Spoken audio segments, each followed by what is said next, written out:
here at 97.3 ESPN and Town Square Media. If you're interested, apply at townsquaremedia.com. Click on careers. Town Square Media is an equal opportunity employer. A Town Square Media station serving all of South Jersey. This is 97.3 ESPN, home of the Philadelphia Eagles. Hey, got him! WENJ HD Millville, Atlantic City. This is Game Night with Josh Hennig on 97.3 ESPN and the free mobile app. Now, live from the Matt Black Kia Studios. Oh, what a move! Here's Josh Hennig. Friday edition of Game Night on 97.3 ESPN FM. Of course, we are live on Facebook, YouTube, and Twitter. You can watch the show. Just follow 973 on Facebook, YouTube, and Twitter. We're also on the 973 ESPN mobile app powered by First Bank of Seattle City. We will be getting you ready for Sixers Hawks. That will be this Sunday, 1 p.m. right here on 97.3 ESPN. NBA insider Brandon Scoopy Robinson joins the show coming up in about 18 minutes from now to get deeper into not just the Sixers Hawks, but also the NBA playoffs as a whole. Lakers looked horrible last night, getting eliminated. Blazers choked away a game they should have won. They're out of the postseason, so we got a lot to get to this hour.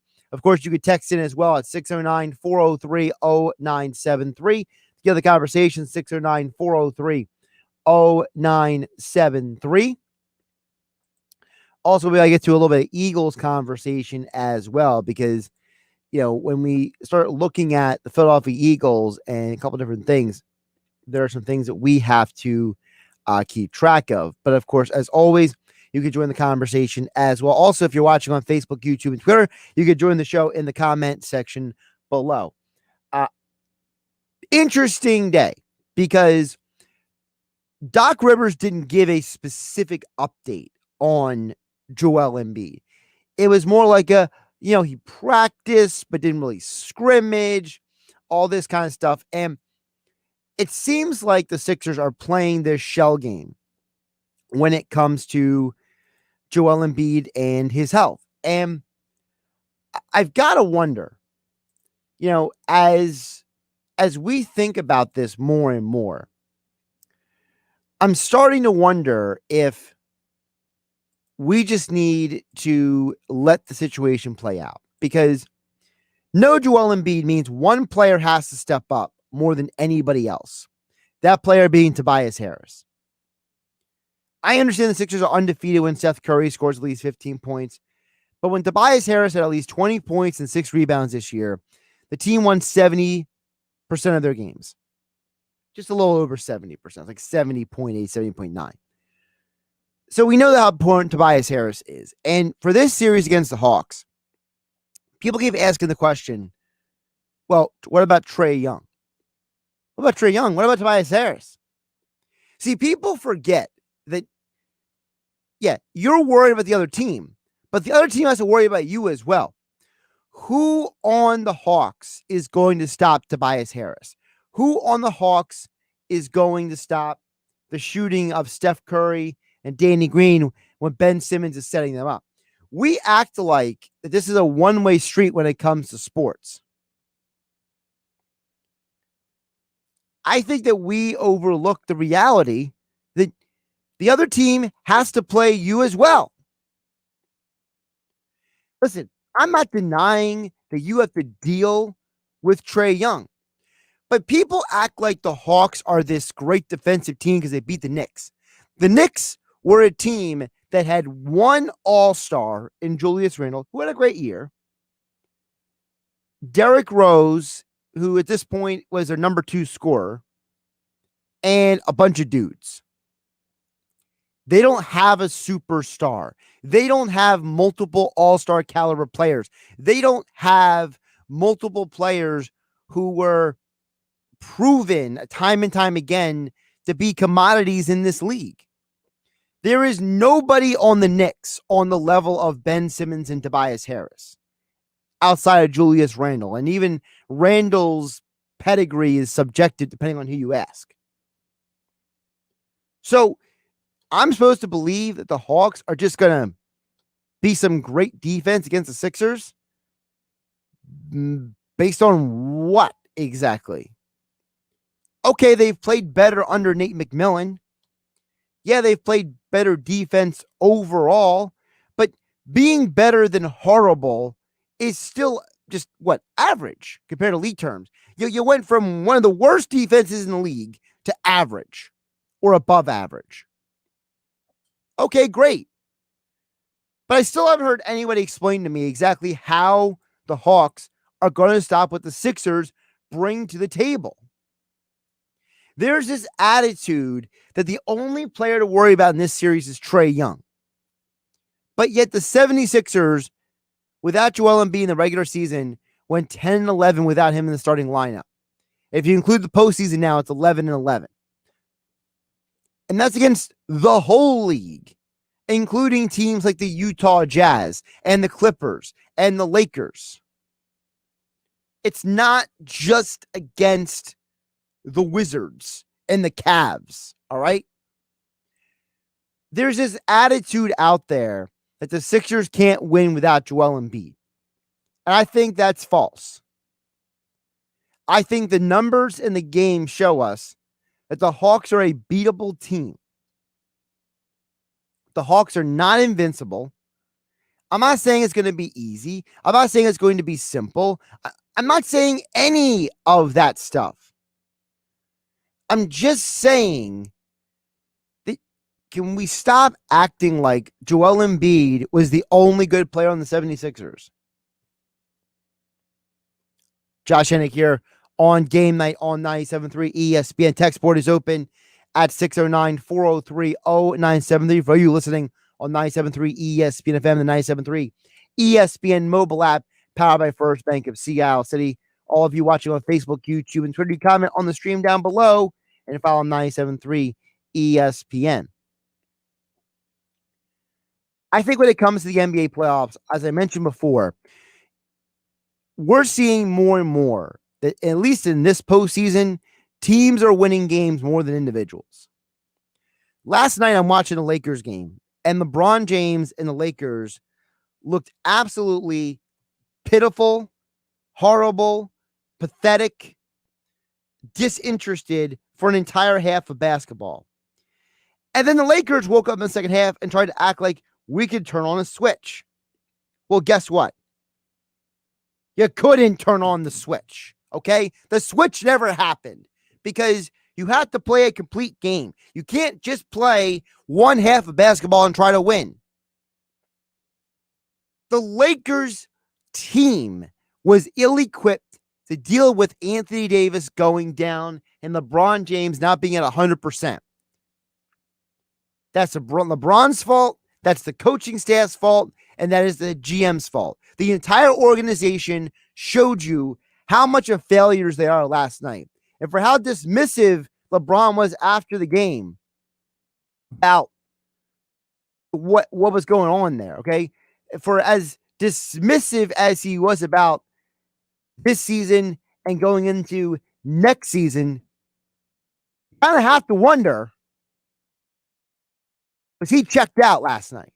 Now, I'll never actually overtly believe that. There's a part of me that wonders it. And it's ridiculous because it's not like the Suns were dominating the game from beginning to end. Yes, Devin Booker went on a complete scorched earth for a couple quarters there, but not the whole game. Chris Paul was playing in spurts because his arm still hurts. His shoulder is still bothering him. So, Lakers, the team lost because the team couldn't get a win. Look at the Blazers-Nuggets game last night. The Blazers had a lead. For 75% of that game, they were winning. In fact, the Nuggets were barely in it if it wasn't for Michael Porter Jr. keeping them in the game in that first quarter when he was on just complete fire. He just couldn't miss, it seemed like, for at least 20, 25 minutes. Jokic did all of his damage in the second half. the Nuggets team stepped up. I mean, Monte Morris is making himself a ton of money right now. Monte Morris is going to get a nice free agent contract from somebody. It's absolutely ridiculous that we have this situation that we don't believe or think that teams can win championships anymore. If you genuinely believe that the Sixers have no chance against the Hawks in this series, then honestly, I'm sorry, you don't watch the same basketball I do. We need to have a conversation about what basketball you're watching that I'm not, because I saw a Portland team that completely choked last night. Not player, not Lillard, the team choked. LeBron James showed up for only half that game last night. His teammates had no energy for most of that game. The Suns team won. The Nuggets team won. But all I hear about is Trae Young, Trae Young, Trae Young, Trae Young. Well, who is stepping up? Who's number 2? Mike Gill talked about this just a few minutes ago with me. All right. 20 minutes ago, Mike Gill and I were talking about this. Who's the number 2 for the Hawks? John Collins? Bogdanovich? Certainly not Clint Capella. Hunter? Herder? Who is it? Teams win championships, not individuals. But yet all I hear is about Trae Young. Allen Iverson carried the Sixers to an NBA Finals because they put a team around him that was perfectly complementary to him.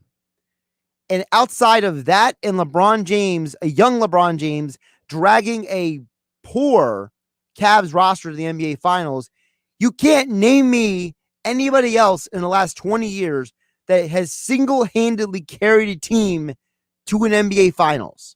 It doesn't happen in the league where every team has to have multiple superstars, a couple all-stars, a 6th man of the year candidate, a couple scorers off the bench, and a partridge in a pear tree in order to win.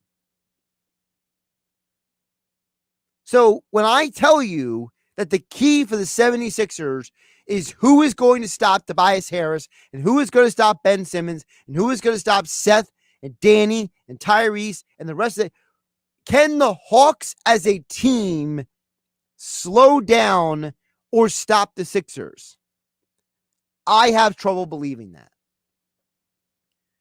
Because I believe in a game of basketball, especially after last night, from what I saw from two teams and what I saw from the Hawks-Knicks series, the Knicks as a team didn't have it against the Hawks. As soon as Julius Randle couldn't get his shot off halftime and couldn't score, the Knicks wilted.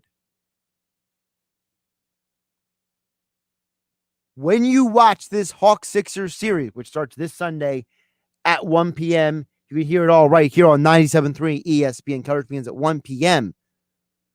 When you listen to the game this Sunday, I ask you to keep in mind that you remember that teams win championships, not individuals.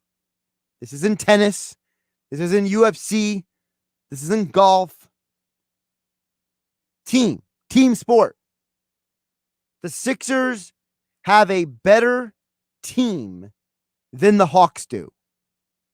And that's what you need to remember as we get ready for Sixers Hawks this weekend. Josh Hennig here on Game Night on 97.3 ESPN. Of course, text board is open as always for all of you listening on 97.3 ESPN FM and 97.3 ESPN mobile app. Powered by First Bank of Sea Isle City, 609-403-0973. To get on the conversation. Of course, we are live on Facebook, YouTube, and Twitter, where you can watch the show and comment. We'll get to your comments a little bit later this hour as well here on 97.3 ESPN.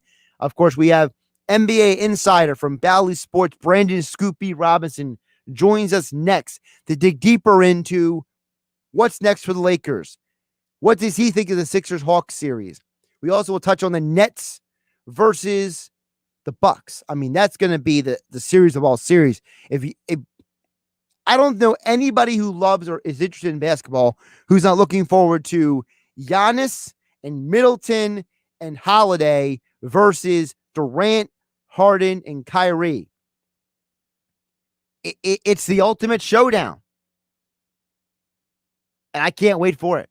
It's going to be incredible.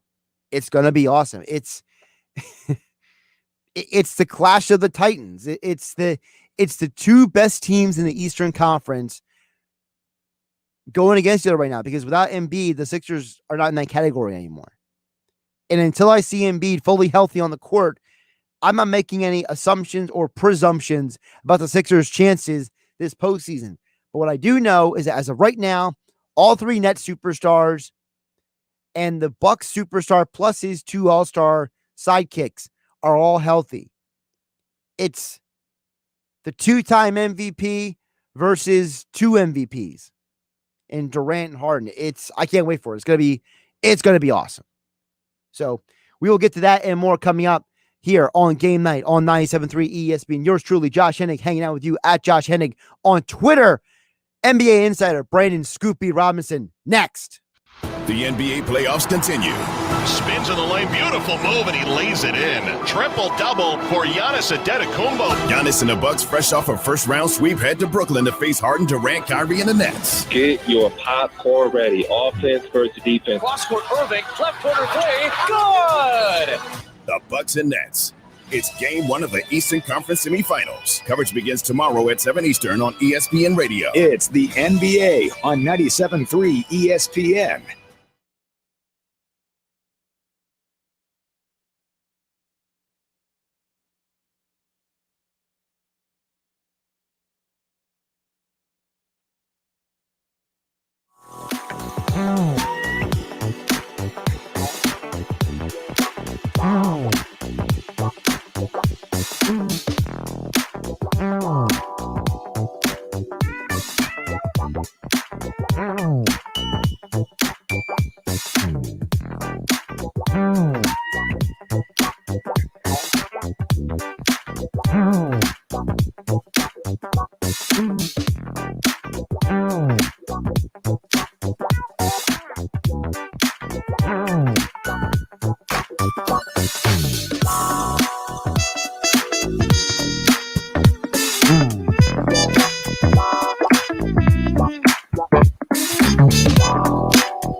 PropSwap is the #1 app to buy and sell sports bets. Derek from Galloway made $800 cash just from buying and selling sports bets on PropSwap. Basketball, baseball, hockey. Just buy a future bet, hold it for a few weeks, then sell it for big profit. And if you're a buyer looking for better odds than what a sports book can offer, there's never been a better time to join PropSwap. As new users right now, get a free $100 match bonus. But hurry, the offer expires soon. Check out PropSwap.com or download the PropSwap app today. You're listening to Game Night with Josh Hennig on 97.3 ESPN and the free mobile app. Josh Hennig here on Game Night on 97.3 ESPN. Of course, the Lakers eliminated last night. Dame Lillard eliminated last night. Sixers versus Hawks this Sunday, 1 p.m. here on 97.3 ESPN.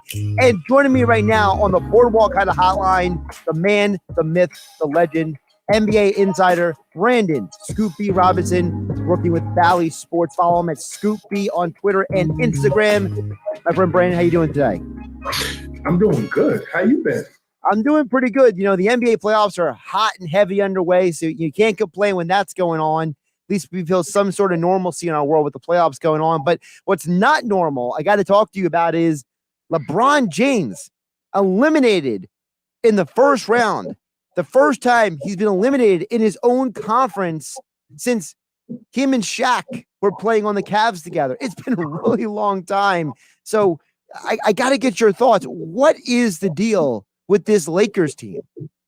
LeBron James, in fact, 14-1 in first round action. The Lakers knocked out by the Phoenix Suns. Devin Booker was amazing, first and foremost, 47 points in the contest, and really and truly, I think as much as we're dissecting LeBron James and the Lakers being eliminated, you have to give credit to the Phoenix Suns because they played good basketball, and I think Game 1 set the tone from the jump. Chris Paul coming to the Suns, a team that, you know, as I shared with you, we had interest in Chris Paul as well as the Sixers and some other teams, but ultimately it came down to in the playoffs, good coaching by Monty Williams, arguably coach of the year. You know, Chris Paul was talked about in MVP conversations, but when you talk about the Lakers, genuinely, Josh, I think it started from the shortened season this year. You know, you 72 game season, short window after the bubble championship, and different personnel. I mean, I think when you look at the Lakers roster and those who aren't there anymore, Dwight Howard, Rajon Rondo are still in the playoff picture. You replace them with the likes of Wesley Matthews, Montrezl Harrell, and Dennis Schroeder.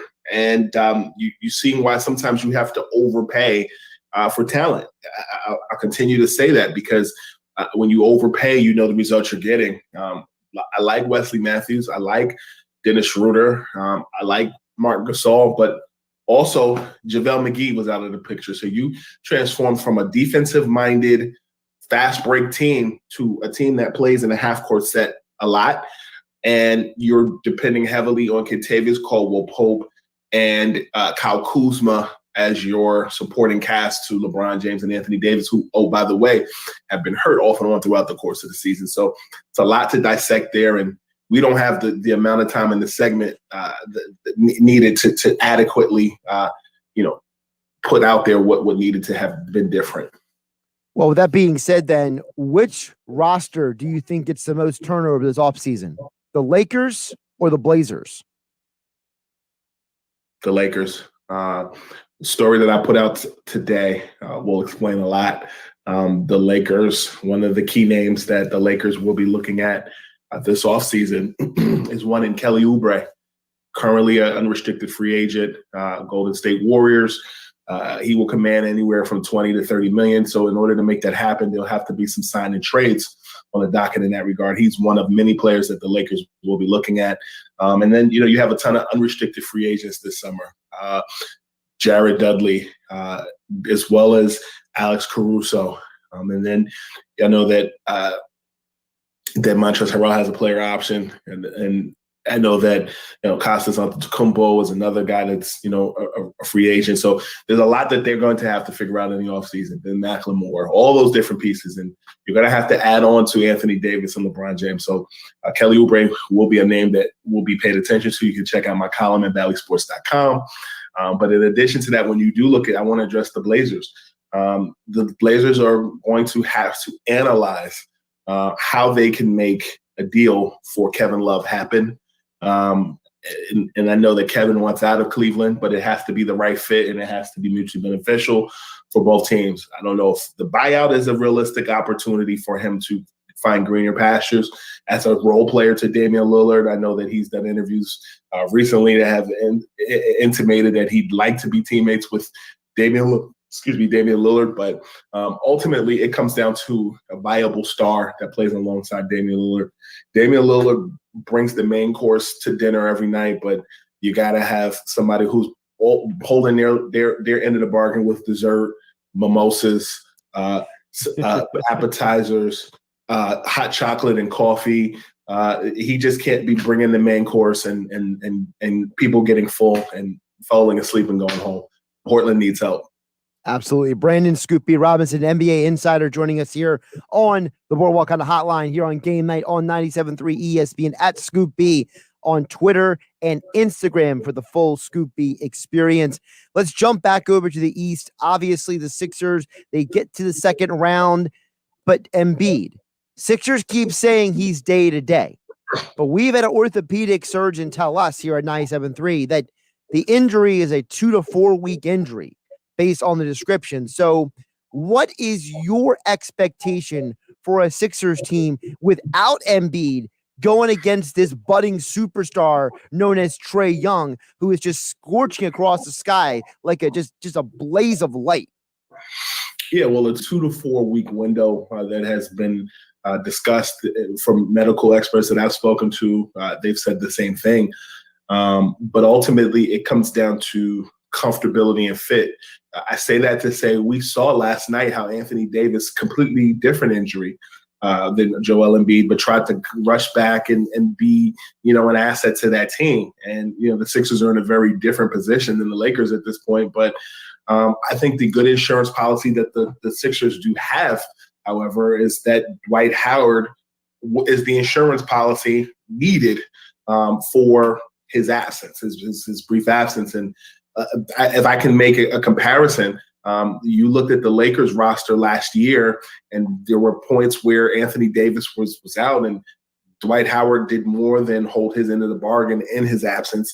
And ultimately, it kind of is disappointing because Dwight wanted to re-sign with the Lakers, and he wanted more playing or wanted a little bit more money, and he wanted to close games. And ultimately, that's what he got in Philadelphia. And little did he know that he'd essentially be doing some of the same things in Philly that he did in LA last season. So to go to what I'm saying about Dwight Howard, I think he can help spell them in critical moments right now with Embiid being out. But I'll also add that it's been such a collaborative effort within guys not named Embiid that I think that a team like the Atlanta Hawks, you can kind of balance that weight, if you will. The only reservation that I have is Embiid is one of the league leaders defensively. And John Collins, as well as Clint Capella, are what aren't always talked about within the Hawks. I know that in basketball, the point guard, the shooting guard, the small forward is the epitome of the wide receiver and the quarterback in the NFL. And so the big man doesn't always get the looks. He's probably the offensive tackle or the defensive lineman or not even the defensive lineman, but the nose guard in comparison to the quarterback, if you will. But Trae Young is setting a lot of records. He's ringing bells like Sundays at 12 o'clock. But ultimately, defensively, the Atlanta Hawks in the regular season took care of business, and you saw it later in round one against the New York Knicks. That it's not just Trae Young that's doing what he's supposed to do. John Collins and Clint Capella have been playing good basketball, and they minimized Julius Randle's contributions in round one versus what Randle was able to do in the regular season in the 3 games that the Knicks beat the Hawks. So I say that to say big man domination is something that is a strength for the Atlanta Hawks, not just guard play. And so when you have Embiid, who gets to the line 14 to 16 times a game for Philadelphia, one may be worried that, okay, who's your go-to man? But I was impressed with what the Sixers did, particularly with not just Ben Simmons, but Tobias Harris, as well as Seth Curry in the closing game against the Washington Wizards the other night. So I think there's a lot to be dissected there, but I do think that the Sixers do have the adequate support to win games in Joel Embiid's absence in the short term. Yeah, with that being said, the Sixers are 17-0 and Seth Curry scores at least 15 points in a game. So that tells you right there that when he has a contribution, all cylinders are clicking. With that being said, do you buy anything into the whole Dan Burke's on the Sixers staff? He used to work with Nate McMillan. There might be a little familiarity on both coaching staffs. There might be a little bit of chess going on here in this series. Yeah, I think familiarity always, they say familiarity breeds contempt, but I think in this case, familiarity in the system definitely helps. But I do think that you said that assistant coach was an assistant. The assistant coach with the Sixers was an assistant with McMillan in Indiana. Yeah. I think Indiana played a different system, though. So he may know some of McMillan's coaching schemes, but ultimately, I think in the playoffs, most teams know the other team's plays anyway. So I think when it comes down to just going out and playing, I think that's what's in play here. I think the Sixers have seen tape of the Hawks and what they did against the Knicks.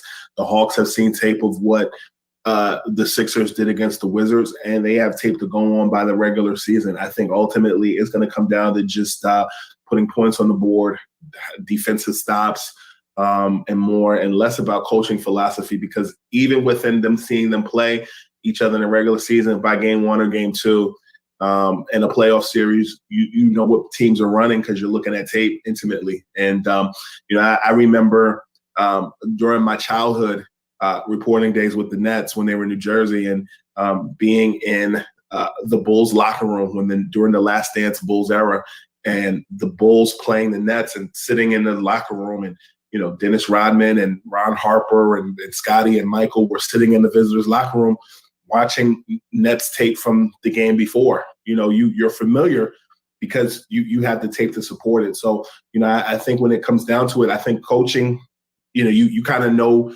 coaching instincts, but ultimately I think it comes down to just, muscle memory and your memory foam and just going out and playing.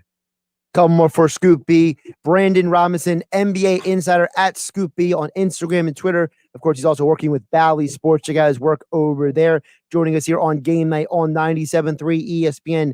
One more on the Sixers. Can the Sixers beat the Hawks if Embiid cannot play this series? Yes. And how? Size. I think when you look at Ben Simmons and Tobias Harris, number one, I think Tobias Harris has proven why he should have been an NBA All-Star back in February. And I think that he's carried them at points during the season, especially in game 1 against the Washington Wizards. And I think that when you look at the Atlanta Hawks and their defensive schemes, defensively, I'm wondering who can check Tobias Harris on the Hawks. I think he's going to be the difference maker here. Number 2, I think Ben Simmons is playing good basketball, and I think size-wise, he creates so many disadvantages against the other team, and he's not depended on to be the primary ball handler and playmaker within the Sixers system. I also think that when it comes down to coaching philosophies, I think that ultimately Doc Rivers has been there before as far as deep runs in the NBA playoffs and even winning NBA Finals rings. And I think his coaching staff is going to help support that, albeit Sam Cassell and others. So I think that the Sixers are made to be a championship team, but I also think that Atlanta and Sixers outweigh the personnel on the Hawks. So I think it's not going to just be Ben Simmons getting a triple-double every night. I think some nights you're going to see him rebounding the basketball more. I think some nights you're going to see Tobias scoring more. I think some nights you're going to see even Shake Milton being a league or team leader and assist in the game. I think it's going to be all hands on deck, just like the last game against the Washington Wizards.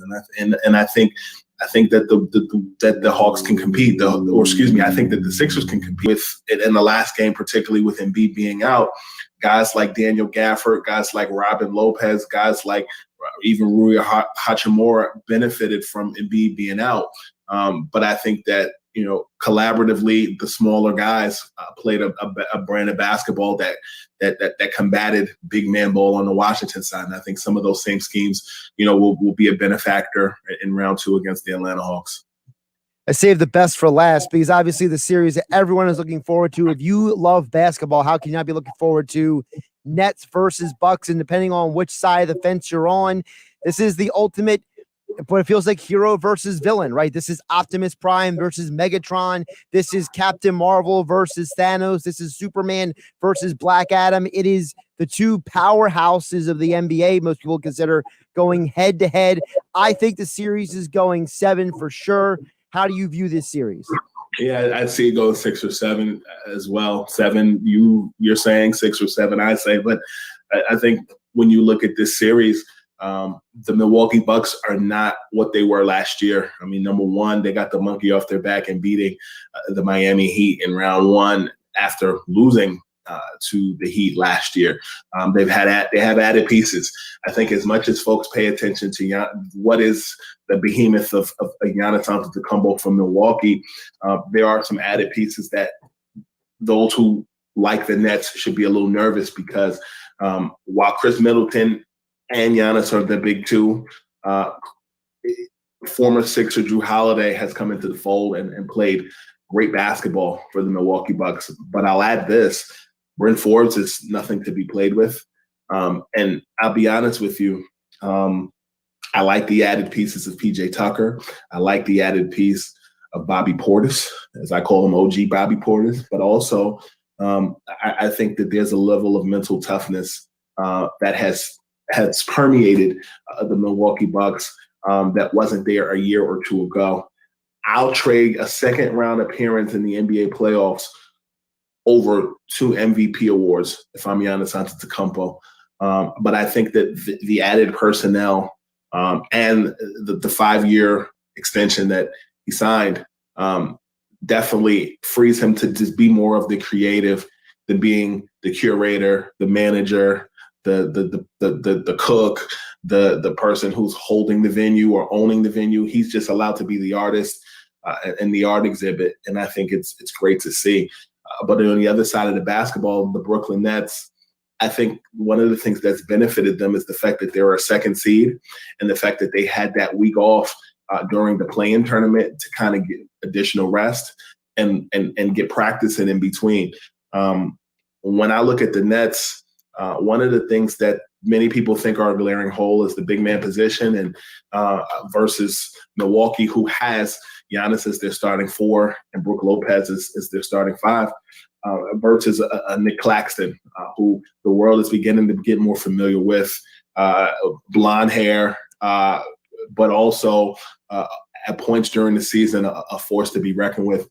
I think that the Blake Griffin additions for Brooklyn help them. I think he's their version of Draymond Green in their system, so to speak, a vet that can be a playmaker, that can get buckets, that can shoot the J, but has a leadership quality that people respect within that locker room. I think that there are so many collision courses that can be had in games 1 through 7 if it goes 7 games. But I think ultimately this series is going to be the most difficult series for Brooklyn in comparison to if they make it to the next round and they have to play Atlanta or Philadelphia. And I think it's exactly what they need. They need some adversity after going against Boston. The most turbulence Brooklyn faced was a fan throwing a water bottle and a 1-game loss to Boston in Boston. Next series is a whole new ball game. So it's going to be a good, interesting series to watch. He is NBA insider extraordinaire Brandon Scoop B Robinson at Scoop B on Twitter, Instagram. Check out his work over at Bally Sports. And as all guests, he appeared right here on the Boardwalk Honda Hotline. Brandon, appreciate you jumping on, getting our weekend started. The NBA playoffs are hot and heavy. And, of course, we'll all be following you for all the latest updates. Brother, thank you. I hope I didn't talk your ear off. Well, listen, if you did, it's just payback for me because I talk everybody else's ear off. So there you go. There you go. We even. Josh Hennig here, back in the Matt Black Kia Studios on 97.3 ESPN. Like I said, text board is open as always, 609-403-0973. Begin on the conversation. Brandon Scoopy Robinson, he's going Sixers. Embiid or no Embiid, he's going Sixers over the Hawks. I'll give you my pick for this series and why coming up next as well. We are also live on Facebook, YouTube, and Twitter. You can watch the show and comment on the video stream. We will get to some of your comments on there as well. As we do each and every night, we end the show hearing from you. Text board 609-403-0973. We are streaming live on Facebook, YouTube, and Twitter. And don't forget the 97.3 ESPN mobile app for all your Eagles, Phillies, Sixers, Flyers, and South Jersey High School sports news, all on the 97.3 ESPN mobile app. It is free thanks to First Bank of Seattle City, and you can customize your alerts right now. If you want Eagles, Sixers, Flyers, Phillies news right to your phone in the form of an alert, you can get it with the 97.3 ESPN mobile app. You want to find out what Jordan Mailata and Andre Dillard had to say about the Eagles left tackle competition? You want to see the Sixers schedule for the second round of the playoffs? You want to see the latest news on the Phillies from Frank Close or the latest Flyers news from Kevin Durso? It's all on the 97.3 ESPN mobile app.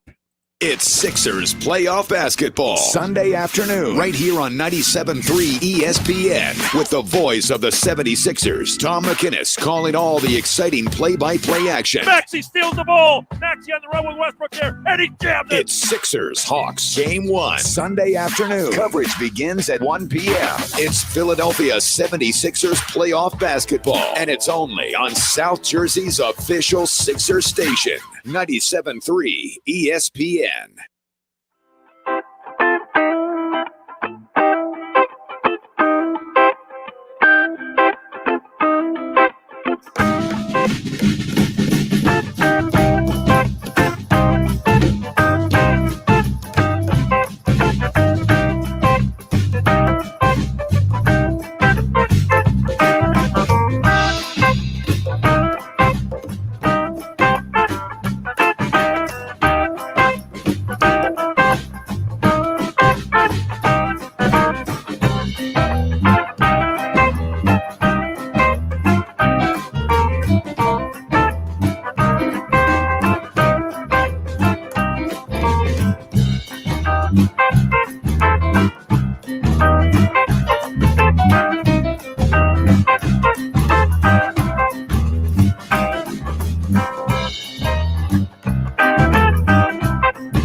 NBA playoffs continue. Gets it into Doncic just inside of half court. Steps left. Three. Bang!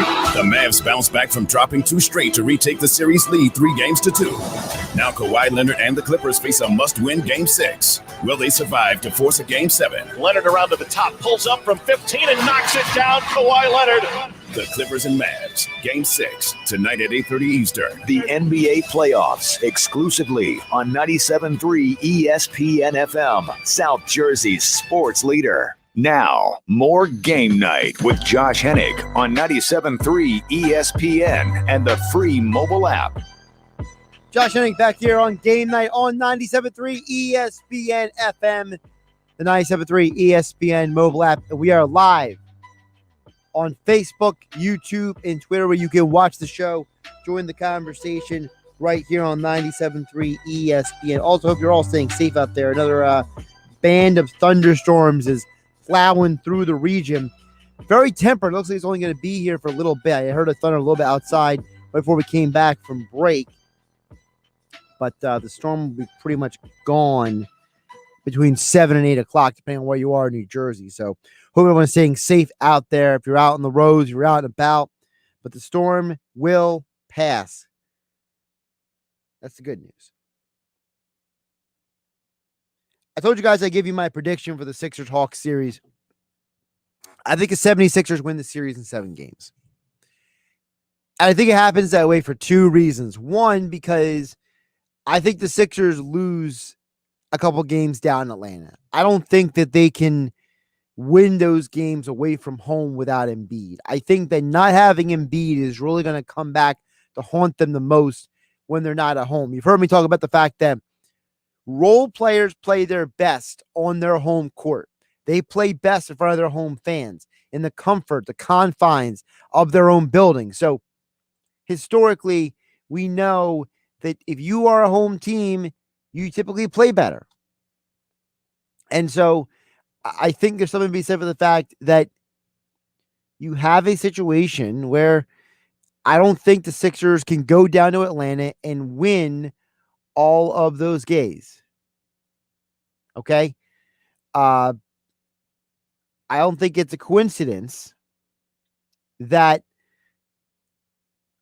the Sixers are such a good home team and they're not as good as away. So I think that I could totally see the series playing out where either only the home teams win the series, like the opposite of the Clippers Mavs series right now, where the road team wins every night. It seems like. Will they win again tonight? We'll find out. Mavs Clippers tonight on 97.3 ESPN. But I could see a series where 1 or 2 things happens. Either the home team wins every game in the series and Sixers win in 7, or I could see a scenario where the Sixers win the first. The Sixers split the series with the Hawks. They split it in Atlanta. The Sixers come back and win, and they just alternate wins there on out, and they win the series. So, and the reason I believe that is because of the fact that I think there's going to be 1 or 2 games this series where the Sixers shooting goes cold. And we've seen it in the regular season where there are games where Seth Curry, Danny Green, Furkan Korkmaz, Shake Milton, they all just go completely blank. You know, shoot or shoot, right? Well, it's a make or miss league. And if you're not making your shots, it doesn't matter. So I could totally see a game where the Sixers, main shooters don't make their shots. Everything goes downhill and they just run out of steam for a game or 2. I just don't think the Sixers are going to be able to consistently shoot a high level from 3-point range every game in this series. Not because of the Hawks defense per se, but because just the numbers are against them. The odds are against them. I could totally see a scenario where 3 of their 4 wins, the Sixers shoot well, and the 4th game, either Embiid comes back and plays, or the Sixers have to grind out a win and the Hawks don't shoot well. I think that's what's come down to. The Sixers defense will keep them in every single game, but will their offense be able to be efficient without Embiid? And I think that they've shown at times they can be. I know Tobias Harris is capable of being a go-to guy on offense, but it really comes down to consistency, efficiency, not turning the ball over, getting open looks, moving the basketball, not letting the Hawks dictate the game to you, that you dictating the game to them. And I think for 4 out of 7 games, the Sixers can do it. I just don't think they can do it for 4 out of 5 or 4 out of 6 games. I think the Hawks have a superstar in Trae Young who is dominant. He is incredible to watch. He is fearless, and I think that's what it will come down to. Get some of your comments on here. 609-403-0973 is the text world. We also live on Facebook, YouTube, and Twitter. Let's go to Rodney watching on YouTube. He has a 2-part comment here on the Sixers-Hawks series. He says, Sixers still probably have the best 2 players in the series in Simmons and Harris, given the defensive struggles of Trae Young. Honestly, I would say at this point in time, Trae Young, his defense is more than made up on the offensive end. What he does as a point guard and as an all-around, just offensive weapon, I think Trae Young is a little better than maybe you're giving him credit for. Ben Simmons doesn't have the offensive skills that Trae Young does. He is a much better defensive player. Tobias Harris is the more well-rounded player. I think the Sixers, they can exploit the Hawks because they can slow down the supporting cast around Trae Young. That's how I look at it. To me, I believe in the defensive strategy. Scorers are going to score no matter what you do, but if you stop the rest of the team, you could beat them. And I think Tobias Harris is arguably the best player on the floor if Embiid doesn't play game 1. Now, Rodney continues over here on YouTube and says, there are a lot of matchup issues that the Hawks can exploit without Embiid. As I see it, though, aside from Young, they have a lot of size. Sixers have a lot of size, too. Ben Simmons is 6'10". Dwight Howard is 7 foot, basically. They have size, too. I think that we don't think of the Sixers size because we think about the bench players mostly as Maxey and Milton and Korkmaz, but we forget that Thibault, he's got size. He's got incredible length. So I think that the Sixers can be physical. Like Scoop B said earlier, the Sixers can use the size of Simmons and Howard and Harris, and they can lean on them. It's like a boxer. You ever watch a boxing match where a fighter just starts leaning on the guy? He punches, and he kind of leaves the punch there and leans on the guy. Or an MMA match where a guy puts a guy on the fence, and he's not letting him move, and he's just, peppering his ribs and giving him a little, cuts to the jaw, and he's like, whoa, wait a minute, you're leaning on me. I think that that's what the Sixers can do. I think their size can have a big deal. RJ says on YouTube, Toby is underrated. Toby is underrated. I told this stat earlier, RJ. I don't know if you saw it or not, but Tobias Harris, when he scores at least 20 points and then he gets 6 rebounds in a game, the Sixers are winning over 70% of those games. And in games with the Sixers, for Seth Curry, he scores 15 or more points. Sixers are 17-0. So if Tobias Harris and Seth Curry have good games, the numbers tell us the Sixers are winning almost all of those games. So yeah, Tobias Harris is underrated. He should have been an all-star. And I think in a series like this, it's more well-suited for his skill set because as I understand they have size in Atlanta, but they're also young. And I think that what you saw in the Wizards series was, guys like Lopez, guys like Gafford, guys like Alex Len, they were very one-dimensional players. And Alex Len played so bad, they ran him out of the series, basically. It was just Gafford and Lopez most of the time. I think Tobias Harris can take advantage of John Collins. I don't think John Collins is a good enough defender to handle Tobias. Bogdanovich certainly isn't. I don't think Hunter can stop Tobias when he wants to get to the basket. And Kevin Huerter, really? So I agree. Tobias is underrated, and I think he can have a very, very good series. Good point by RJ watching on YouTube. All right, wrapping up the show here at Game Night on 97.3 ESPN. Don't forget Sixers, Hawks this Sunday, 1 p.m. right here on 97.3 ESPN.